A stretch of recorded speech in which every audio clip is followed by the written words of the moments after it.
नमस्कार, आपका बहुत बहुत स्वागत है टीटीएन न्यूज में। एक बार मैं फिर हाजिर हूं बड़ी खबरों के साथ।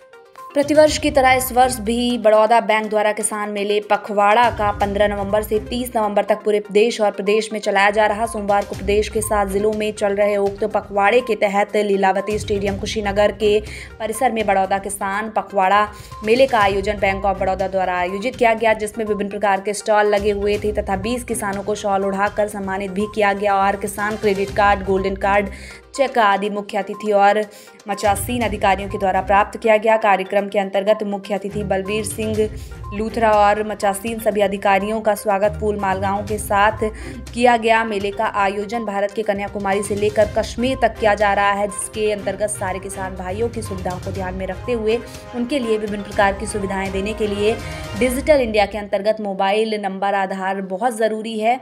किसानों को संबोधित करते हुए रिटायर्ड पशु चिकित्सक डॉक्टर संतोष कुमार शुक्ल ने बताया कि किसानों को पशु पालन करने के लिए पशुपालन क्रेडिट कार्ड बनवाना आवश्यक है। कार्यक्रम का संचालन ओम प्रकाश पांडे ने किया। सिरसी नगर पंचायत के अध्यक्ष पद के प्रत्याशी चौधरी हसन आरिफ ने अपना दल पार्टी का दामन थाम लिया। बताते चले कि चौधरी हसन आरिफ के स्वर्गीय पिता चौधरी आरिफ अली समाजवादी पार्टी के समर्थक रहे। उनके इंतकाल के बाद चौधरी हसन आरिफ विधानसभा लोकसभा में समाजवादी पार्टी को वोट दिलाने के लिए दिन रात मेहनत की, लेकिन आज अचानक चौधरी हसन आरिफ ने बड़ी तादाद में अपने समर्थकों के साथ अपनी दल पार्टी का दामन थाम लिया, जिसमें संभल जिले के जिलाध्यक्ष ने पार्टी हाईकमान से बात करने के बाद सिरसी नगर पंचायत में सभा में पहुंचकर चौधरी हसन आरिफ को अपना दल पार्टी का प्रत्याशी घोषित किया और लोगों से ज्यादा वोट दिए जाने की अपील की, जिससे कार्यकर्ताओं ने नारेबाजी करते हुए अपने प्रत्याशी की हौसला अफजाई की। सपा मुखिया अखिलेश की विधानसभा करहल में जमकर गरजे उत्तर प्रदेश के मुख्यमंत्री योगी सपा को बताया परिवारवादी पार्टी। वहीं योगी शिवपाल यादव को निशाने पर लेते हुए उन्होंने कहा कि अखिलेश के चाचा शिवपाल यादव की स्थिति पेंडुलम जैसी हो गई है। वो परिवार और पार्टी के बीच पेंडुलम की तरह झूल रहे हैं। बेचारे को देखा पिछली बार कितना बेइज्जत करके भेजा था, कुर्सी तक नहीं मिली, कुर्सी के हैंडल पर बैठना पड़ा था। उनको कभी कभी वही चीज़ याद आ जाती है, पेंडुलम का कोई लक्ष्य नहीं होता है। शिवपाल यादव की फुटबॉल से की तरह तुलना कहाँ?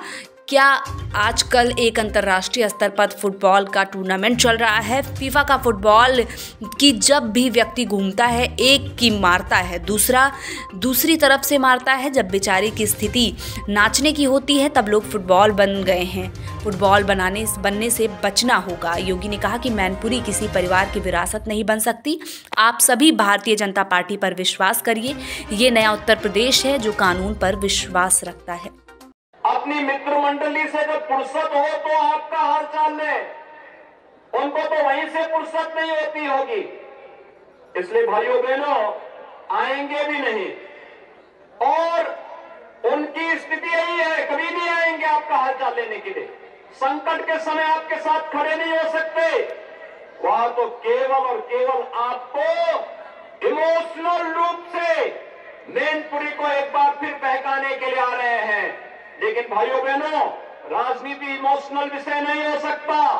ये इमोशनल हमें कॉमन मैन के प्रति होना चाहिए। जिसके पास आवास नहीं उसको आवास मिलना चाहिए, जिसके पास शौचालय नहीं उसको शौचालय मिलना चाहिए, जिसके पास रोजगार नहीं उसको रोजगार मिलना चाहिए, जिसको सुरक्षा की आवश्यकता उसको सुरक्षा मिलनी चाहिए। गरौठा नगर पंचायत में लखेरी नदी के तट पर प्राचीन अडगदता मंदिर के पास लाखों रुपए की लागत से पार्क का निर्माण होना स्वीकृत हुआ, जिसका निर्माण कार्य का दायित्व नगर पंचायत गरौठा के माध्यम से एक रसूखदार ठेकेदार को दिया गया, जिसके द्वारा पार्क निर्माण में घटिया सामग्री एवं नगर के निकलने वाले गंदे और बदबूदार कूड़े से पार्क की पुराई का काम किया जा रहा है। जब इस संबंध में उप जिलाधिकारी गरौठा को अवगत कराया गया तो उन्होंने कहा कि मामला मेरे संज्ञान में नहीं है, अभी पता चला है, मैं जांच करवाता हूं। अगर गलत तरीके से कार्य हो रहा है तो दोषियों के खिलाफ कार्रवाई के निर्देश दिए जाएंगे। जहां एक तरफ योगी सरकार गाँव और शहर में खेल मैदान और पार्क का निर्माण कर बच्चों के विकास में सहयोग हो रही है, वहीं चंद स्वार्थी लोग कमीशनखोरी के चक्कर में भ्रष्टाचार में लगे हुए हैं। नगर पंचायत ऐसे अधिकारी एवं ठेकेदार पर योगी सरकार कब तक लगाम लगाएगी, ये एक बड़ा सवाल है।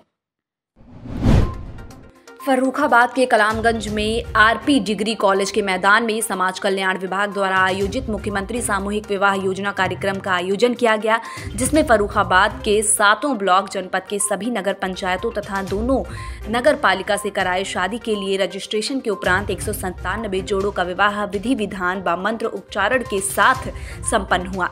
इस कार्यक्रम में मुख्य अतिथि फर्रुखाबाद से भाजपा सांसद मुकेश राजपूत के अलावा जिला पंचायत अध्यक्ष मोनिका यादव व जिलाधिकारी संजय कुमार सिंह, मुख्य विकास अधिकारी एवं अरुण मौली, तहसीलदार श्रद्धा पांडे व ब्लॉक प्रमुख शकुंतला देवी, तमाम नेता मंच पर मौजूद रहे। जोड़े थे वो यहाँ पर आज शामिल हुए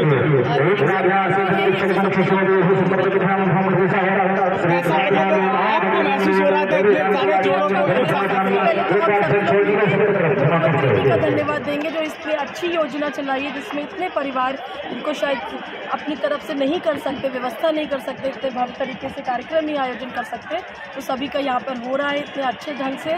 तो उसके लिए सबसे पहले मुख्यमंत्री जी को बहुत बहुत धन्यवाद। क्या व्यवस्थाएं रही है? बहुत ही अच्छी व्यवस्थाएं रही। जितने भी परिवारजन यहाँ पर है, वर वधू का विवाह होने जा रहा है और चल रहा है, तो सबके लिए उनके अलग अलग परिवार के कार्यक्रम, उनके परिवारजन यहाँ मौजूद है पंडाल में, और हम सभी लोग यहाँ पर जिलाधिकारी, मुख्य विकास अधिकारी और सभी नेतागण, सब इतने आप लोग यहाँ पे मौजूद हैं, तो सब लोग जो है इतने अच्छे कार्यक्रम में और इतने अच्छे आयोजन में यहाँ पर हैं। समझ तो मेरी समझ से सभी परिवारजन बहुत ही खुश हैं। सरकार की तरफ से एक जोड़े को कितनी सामग्री दी गई? क्या सामग्री का डिटेल अभी हम आपको दे देंगे, लेकिन जो भी उनके घरेलू सामान है जो शादी ब्याह में दिए जाते हैं वो सारे हैं। उसके साथ साथ उनके साथ धनराशि भी दी गई है, तो वो सब अभी आपको जिलाधिकारी जी ने बताया भी है विस्तार में कि जो चीज़ें उन लोगों को हर जोड़े को दी गई है। जी, थैंक यू। Thank you. शुभ नाम क्या आपका? जोर से बोलो, जोर से। कहाँ से आए? तो इसमें आपको जो कैसी व्यवस्था लगी जहाँ शादी समारोह है, कैसी व्यवस्था है? सही है व्यवस्था। सरकार की तरफ से कुछ मिला आपको? सामग्री क्या क्या मिला है? सही है। तो यहाँ जो आज का कार्यक्रम शादी का जो है आपका संपन्न हुआ, आप खुश हैं? सही है। सरकार की सही व्यवस्था है।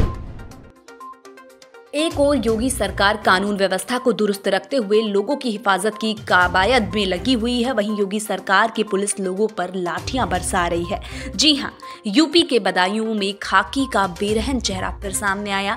शराब के नशे में चूर सिपाहियों की करतूत से महकमा फिर शर्मसार हुआ। सिपाहियों ने मेले में लोगों के साथ मारपीट कर डाली। यही नहीं, महिलाओं से भी बदसलूकी और मारपीट की गई, जिससे लोगों में दहशत है और उन्होंने इसकी शिकायत एसएसपी से की है। बता दें कि थाना अलापुर के कस्बा माऊ में रामलीला चल रही है, जिसकी सुरक्षा को लेकर उसामा थाने के 2 सिपाही सुरक्षा के लिए भेजे गए थे। बताया जा रहा है कि दोनों सिपाहियों ने पूरी तरह दारू पी रखी थी और पूरी तरह नशे में डूबते उन्होंने नशे की हालत में मेले में आए लोगों से मारपीट की है, जिसमें कई लोग घायल भी हो गए हैं। जिस तरह से मेले में जमकर उत्पात मचाया गया पुलिस द्वारा, अब यहाँ सवाल ये उठता है कि कानून के रक्षक ही भक्षक जब बन जाएंगे तो जनता किसका दरवाजा खटखटाएगी। देखना ये है कि बदायूं के तेज तर्रार वरिष्ठ पुलिस अधीक्षक ऐसे पुलिसकर्मियों पर क्या कार्रवाई करते हैं, या फिर ऐसे पुलिसकर्मी का जनता में आतंक बना रहेगा। मेरा नाम बंटी साक्य है, मैं काकसी का रहने वाला हूँ। मेरे पास 26 तारीख को 12:35 पे कॉल आई थी और कहा मुझसे कि मैं सीएमओ ऑफिस से बोल रहा हूँ, मुझसे आकर के मिलो, आप फर्जी दुकान खोल रहे हैं और कह रहे हैं कि आप एक दुकान की ओपनिंग कर रहे हैं, मुझसे आकर मिलो और मेरे यहाँ कागज़ दिखाओ, उसके बाद अपना कार्य करो। अच्छा, तो सीएमओ बनकर मेरे पास कॉल आई थी और जिस नंबर से कॉल आई थी वो नंबर है 99977 5986 वो जरीफ नगर से कोई जिला पूर्व अध्यक्ष, उनका नाम है मेधावी नाम है उनका। मीडिया के माध्यम से ये मैं पूछना चाहूँगा कि मुझसे फर्जी सीएमओ बनकर मुझसे बात की और मिलने की कह रहे थे। मैं इनके खिलाफ़ जो भी है वो करना चाहता हूँ भाई। मैं कार्रवाई चाहता हूँ।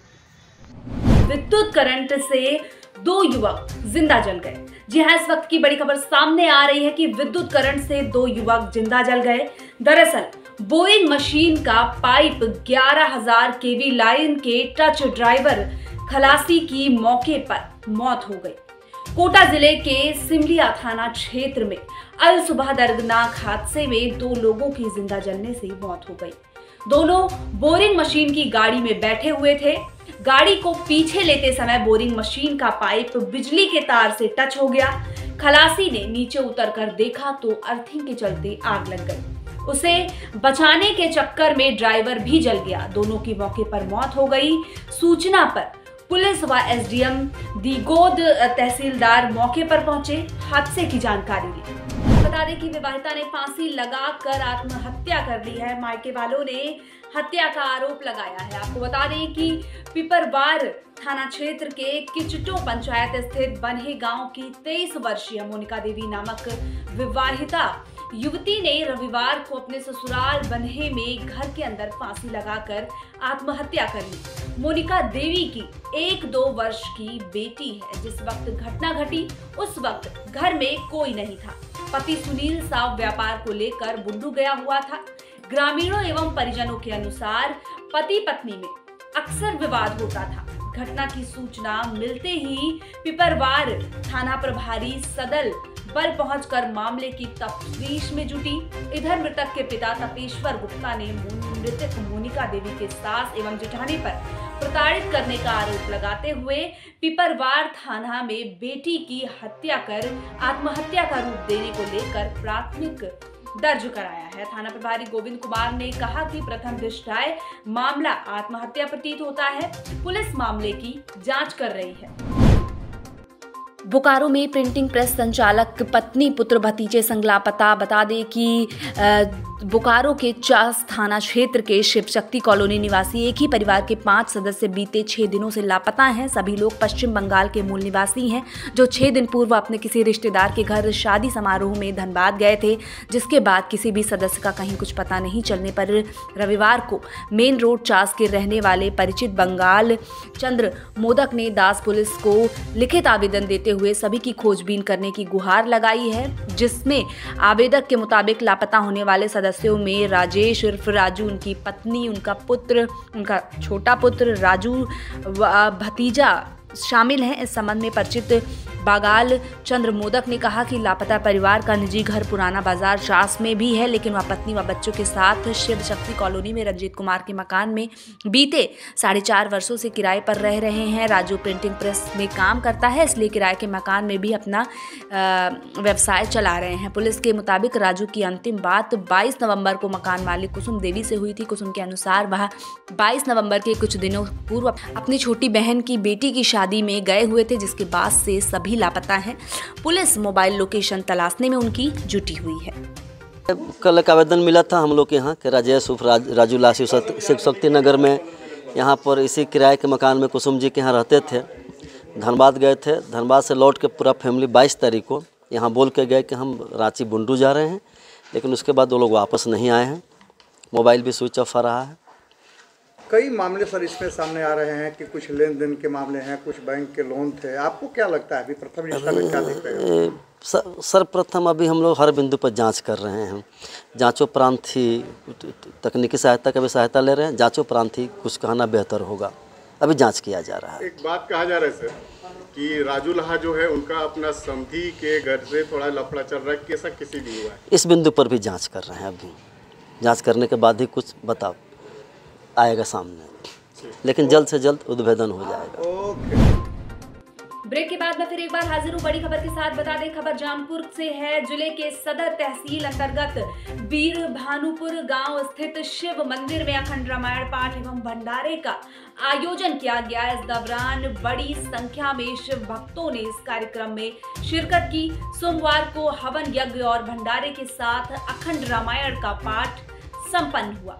आपको बता दें कि भक्तों में काफी उत्साह देखने को मिला। वहीं श्री रामचरितमानस का पाठ रविवार से शुरू हुआ। पाठ से पूर्व विधि विधान से पूजा अर्चना की गई। रामायण पाठ में क्षेत्र के अनेक लोगों ने पहुंचकर रात भर संगीतमय रामायण का पाठ किया, जो सोमवार को हवन यज्ञ के साथ संपन्न हो गया। मैं Amit Kumar Singh, time TV news Jaunpur से। आज मैं खड़ा हूँ जौनपुर के सदर तहसील अंतर्गत बिरभानपुर गांव में, जहां पे यहाँ के शिवालय पर एक भजन संध्या भंडारे का प्रोग्राम किया गया है, जो यहाँ के स्थानीय ग्रामीण वासियों के सहयोग से किया गया है। इस कार्यक्रम को इस मंदिर के बनाने में, इस मंदिर का जीर्णोद्धार करने में प्रमुख भूमिका निभाने वाले, सबका मार्गदर्शन करने वाले यहाँ के पूर्व प्रधान और इसी गांव के प्रबंधक प्रत्याशी हमारे साथ हैं। आइए हम लोग जानते हैं, उनसे बात करते हैं मंदिर के बारे में। नाम हमारा गाँव बिरभानपुर के रहने वाले हैं। मंदिर पर इस समय खड़े हैं। इस मंदिर की विशेषता बताइए। जहाँ तक मुझे ज्ञात है कि करीब 50 के दशक में इस मंदिर का निर्माण किया गया है। गाँव वालों ने क्या किया, कैसे किया, इसके बारे में बताइए। 50 के दशक में इसका निर्माण किया गया, इसका फिर से जीर्णोद्धार किया गया पुराना मंदिर का, और पूरे गांव के सबके सहयोग से इसका निर्माण हुआ है।